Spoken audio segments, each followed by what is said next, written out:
بسم اللہ الرحمن الرحیم۔ اللہ تبارک و تعالیٰ کے نام سے شروع جو بڑا مہربان اور نہایت رحم کرنے والا ہے۔ پیارے دوستو، قوم عاد اور قوم سمود دنیا کی تاریخ میں دو ایسی قومیں گزری ہیں جن کو اللہ تبارک و تعالیٰ نے بے پناہ طاقت اور بے پناہ قوت سے نوازا تھا۔ ان کی طاقت کا کوئی مقابلہ نہیں کر سکتا تھا۔ یہ قوم دنیا کی لمبی ترین قوم تھی۔ ان کے جیسی قوم نہ ان سے پہلے آئی اور نہ ہی ان کے بعد اللہ تبارک و تعالیٰ نے ان کے جیسی کسی قوم کو پیدا فرمایا۔ پیارے دوستو، آج کی اس ویڈیو میں ہم قوم سمود کے بارے میں بات کریں گے جو قوم عاد کے بعد آباد ہوئی۔ قوم عاد دنیا کی سب سے پہلی طاقتور ترین قوم تھی۔ اس قوم نے اللہ تبارک و تعالیٰ کی نافرمانی کی اور گناہوں کے اندر مبتلا ہو گئے، تو اللہ تبارک و تعالیٰ نے اس قوم پر اپنا دردناک عذاب نازل فرمایا اور اس قوم کو ہلاک و برباد کر دیا۔ اس قوم کا نام و نشان صفحہ ہستی سے مٹا دیا گیا۔ اس طرح قوم عاد کی ہلاکت کے بعد ایک دوسری قوم مارز وجود میں آئی جس کو قوم سمود کہا جاتا ہے۔ قوم سمود قوم عاد کی نسل سے ہی تھی اور یہ دنیا کی دوسری طاقتور ترین قوم تھی۔ قوم عاد کی تباہی اور بربادی کے بعد عاد کے چھوٹے بھائی سمود کی نسل سے یہ قوم وجود میں آئی جس کو قوم سمود کہا جانے لگا۔ یہ قوم حجر کے علاقے میں آباد تھی اور آہستہ آہستہ یہ لوگ پھیلتے چلے گئے، یہاں تک کہ یہ لوگ مغربی اور شمالی عرب تک پھیل گئے۔ اس قوم نے اپنا دارالحکومت حجر کو ہی رکھا جو کہ شہر حجاز سے بالکل قریب واقع ہے، جسے آج ہم مدائن صالح کے نام سے جانتے ہیں۔ پیارے دوستو، اس وقت کی سب سے سپر پاور قوم عاد ثانی یعنی قوم سمود تھی۔ اللہ تبارک و تعالیٰ کا ان پر یہ خاص کرم تھا کہ یہ قوم انتہائی طاقتور تھی اور اللہ تبارک و تعالیٰ نے ان کو بے شمار نعمتوں سے بھی نوازا تھا۔ پیارے دوستو، تاریخ کی کتابوں میں اس قوم کا قد 40 ہاتھ بتایا گیا ہے اور ان کی اوسط عمر 900 سے 1000 سال تھی۔ اللہ تبارک و تعالیٰ نے ان کے جیسی قوم دوبارہ پیدا ہی نہیں کی۔ یہ ایسی قوم تھی جن کو کوئی بیماری نہ لگتی تھی اور نہ ہی ان کے لوگ بوڑھے ہوتے اور نہ ہی ان کے ہاتھ پاؤں کمزور ہوتے۔ یہ لوگ ہمیشہ جوان اور تندرست رہتے۔ یہ لوگ اتنے طاقتور تھے کہ ان کی نظر تک بھی کمزور نہ ہوتی تھی۔ پیارے دوستو، قوم سمود کی ایک نمایاں خوبی یہ بھی تھی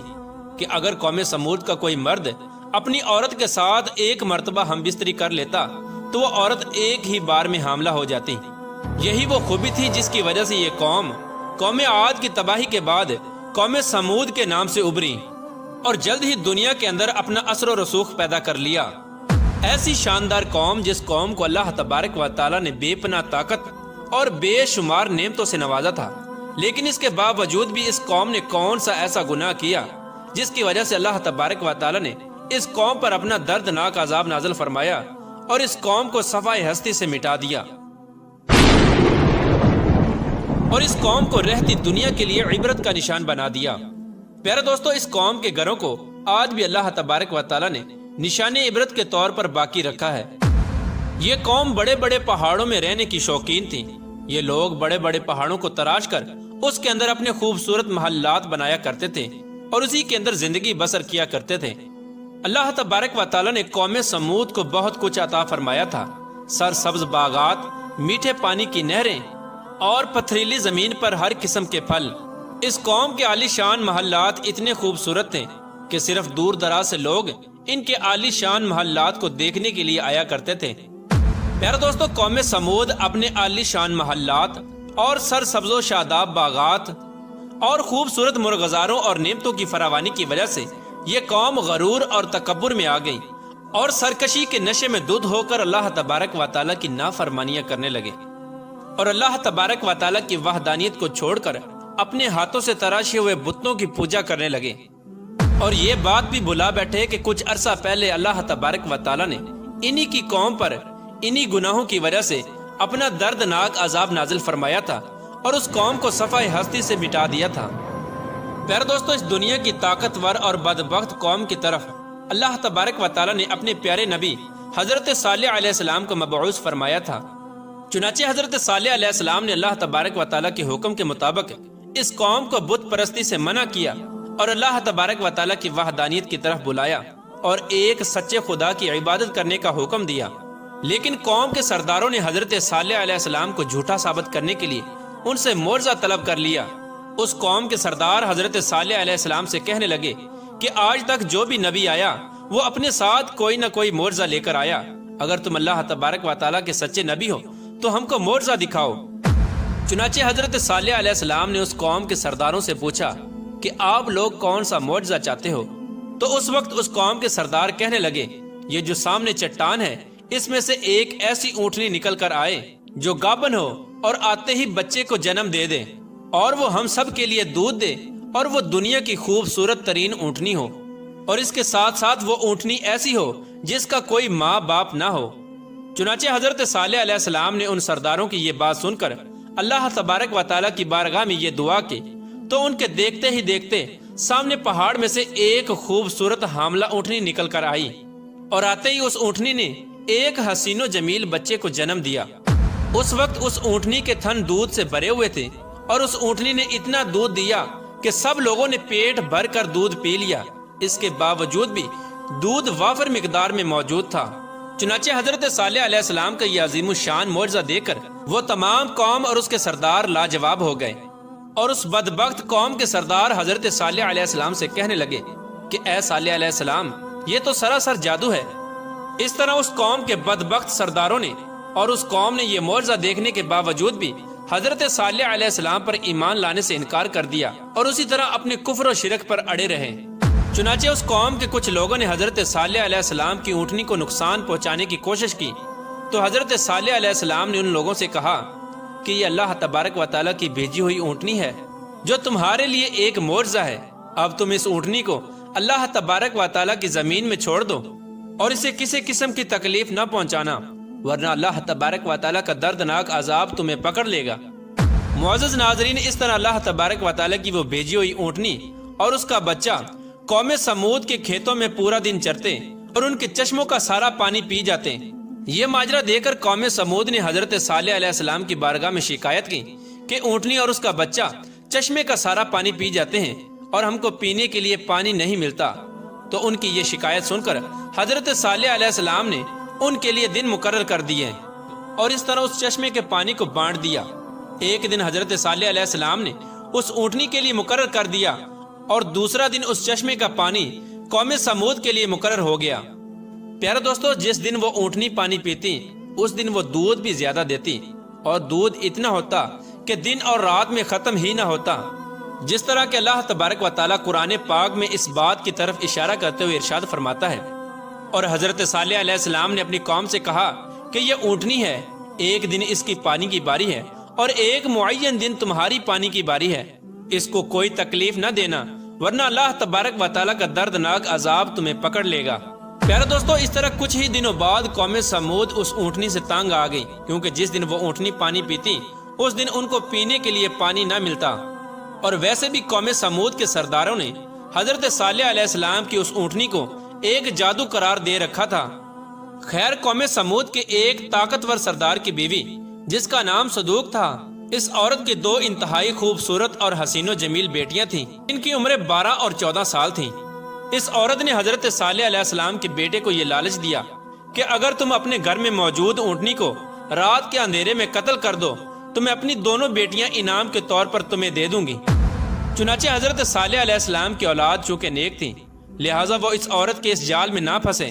پھر اس کے بعد اس صدوق نامی عورت نے پوری قوم میں یہ اعلان کر دیا کہ جو بھی شخص حضرت صالح علیہ السلام کی اس اونٹنی کو قتل کرے گا، میں اپنی دونوں کنواری بیٹیوں کا نکاح ان کو دے دوں گی۔ اس عورت کا یہ اعلان سنتے ہی اس قوم کے دو نوجوان جن کا نام مصدع ابن دہر اور کیدار بن سالف تھا، ان دونوں بدبختوں نے مل کر اسی رات حضرت صالح علیہ السلام کی اس اونٹنی کو ذبح کر دیا۔ اس طرح اللہ تبارک و تعالیٰ کی اس بھیجی ہوئی اونٹنی کو ذبح کرنے کے بعد قوم سمود حضرت صالح علیہ السلام سے کہنے لگی کہ اگر تم اللہ تبارک و تعالیٰ کے سچے رسول ہو تو ہم پر وہ عذاب نازل کرو جس عذاب سے تم ہم کو ڈراتے ہو۔ اس طرح اس اونٹنی کے قتل ہونے کی خبر سن کر حضرت صالح علیہ السلام بے حد پریشان ہوئے اور زاروں کی طرح رونے لگے۔ چنانچہ اس طرح اس اونٹنی کو قتل کرنے کے بعد اس بدبخت قوم نے حضرت صالح علیہ السلام کو قتل کرنے کا بھی ارادہ کر لیا، جس طرح کہ اللہ تبارک و تعالیٰ قرآن پاک میں ارشاد فرماتا ہے، آخر کار انہوں نے اونٹنی کو قتل کر دیا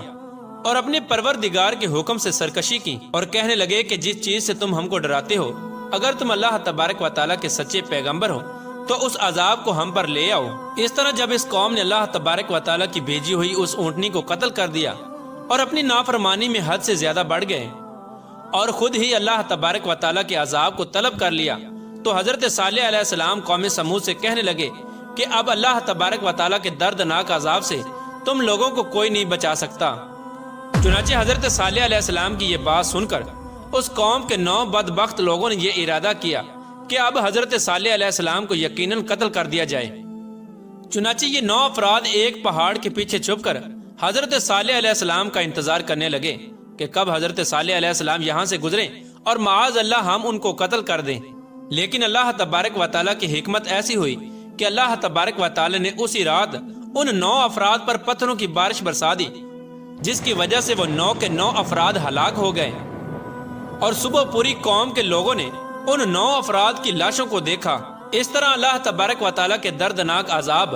اور ان 9 افراد کی لاشوں کو دیکھنے کے باوجود بھی قوم سمود اپنی سرکشی سے باز نہ آئی اور اسی طرح بت پرستی کے اندر مبتلا رہی اور اللہ تبارک و تعالیٰ کی نافرمانیوں میں مزید حد سے بڑھنے لگے۔ اس طرح جب حضرت صالح علیہ السلام کی قوم قابل ہدایت نہ رہی تو اس وقت حضرت صالح علیہ السلام نے اپنی قوم سے کہا کہ تمہارے پاس صرف 3 دن باقی بچے ہیں، جتنی چاہے عیش و عشرت کر لو اور شراب و شباب میں گزار لو۔ 3 دن کے بعد اللہ تبارک و تعالیٰ کا دردناک عذاب تمہارا منتظر ہے۔ جس طرح کہ اللہ تبارک و تعالیٰ قرآن پاک میں ارشاد فرماتا ہے کہ جب انہوں نے اس اونٹنی کو قتل کر دیا تو حضرت صالح علیہ السلام نے اپنی قوم سے کہا کہ 3 دن اپنے گھروں میں فائدہ اٹھا لو اور یہ وعدہ جھوٹا نہیں۔ اس طرح جب حضرت صالح علیہ السلام نے اپنی قوم کو اللہ تبارک و تعالیٰ کے دردناک عذاب کی وعید سنائی تو اس قوم کے بے شرم لوگوں نے حضرت صالح علیہ السلام کا مذاق اڑانا شروع کر دیا، اور اس قوم کے بے شرم لوگ حضرت صالح علیہ السلام سے یہ کہنے لگے کہ آپ ہی بتا دیں کہ ہم یہ 3 دن شراب میں گزاریں یا شباب میں گزاریں۔ تو حضرت صالح علیہ السلام فرمانے لگے کہ پہلے دن تمہارے چہروں کا رنگ زرد ہو جائے گا، اور دوسرے دن تمہارے چہروں کا رنگ سرخ ہو جائے گا، اور تیسرے دن تمہارے چہرے سیاہ ہو جائیں گے، اور چوتھے دن اللہ تبارک و تعالیٰ کا دردناک عذاب تم پر مسلط ہو جائے گا۔ چنانچہ حضرت صالح علیہ السلام کی قوم پر اس بات کا کوئی اثر نہ ہوا، وہ اسی طرح اپنی نافرمانی میں مبتلا رہے اور اللہ تبارک و تعالیٰ کی نافرمانیاں کرتے رہے۔ اور پھر حضرت صالح علیہ السلام کے حکم کے مطابق تیسرے دن ایسا ہی ہوا، جب ان کے چہرے کالے ہو گئے تو اپنے کالے چہرے دیکھ کر وہ قوم ڈرنے لگی اور ایک دوسرے سے کہنے لگی کہ نہ جانے کون سا دردناک عذاب اب ہم پر نازل ہوگا اور نہ جانے کس طرح کے عذاب کے اندر ہم کو مبتلا کیا جائے گا۔ چوتھے دن ایک زوردار اور خوفناک چیخ آسمانوں سے نکلی، جس چیخ کی وجہ سے تمام قوم سمود کے لوگوں کے کانوں کے پردے پھٹ گئے اور ان کے دل جیسے باہر آنے لگے اور روحیں جسموں کو چھوڑنے لگیں، اور چند ہی لمحوں میں وہ لوگ جہاں جہاں پر موجود تھے وہیں اپنی اپنی جگہ پر اوندے منہ گر گئے اور تڑپ تڑپ کر سب ہلاک ہو گئے۔ پھر اس کے بعد اللہ تبارک و تعالیٰ نے ایک ایسا دردناک زلزلہ بھیجا جس زلزلے کی وجہ سے انہی کے گھروں کو انہی پر گرا دیا گیا، جس طرح کہ اللہ تبارک و تعالیٰ قرآن پاک میں ارشاد فرماتا ہے، اور جب ہمارا حکم آ گیا تو ہم نے حضرت صالح علیہ السلام کو اور جو لوگ ان کے ساتھ ایمان لائے تھے ان کو اپنی مہربانی سے بچا لیا اور اس دن کی رسوائی سے محفوظ رکھا۔ بے شک تمہارا پروردگار بہت طاقتور ہے اور زبردست ہے۔ پیارے دوستو، اس طرح اللہ تبارک و تعالیٰ نے قوم عاد کی تباہی اور بربادی کے بعد ان کی نسل میں سے قوم سمود کو ہلاک کیا اور اس نافرمان قوم پر اپنا دردناک عذاب نازل فرمایا اور اس قوم کے لوگوں کو صفحہ ہستی سے مٹا دیا۔ اور اللہ تبارک و تعالیٰ نے اس قوم کے گھروں کے نشانات کو آج بھی باقی رکھا ہے تاکہ لوگ عبرت حاصل کریں اور اللہ تبارک و تعالیٰ کی نافرمانیوں سے باز آ جائیں۔ اس قوم کے گھر آج بھی لوگوں کے لیے عبرت کا نشان بنے ہوئے ہیں۔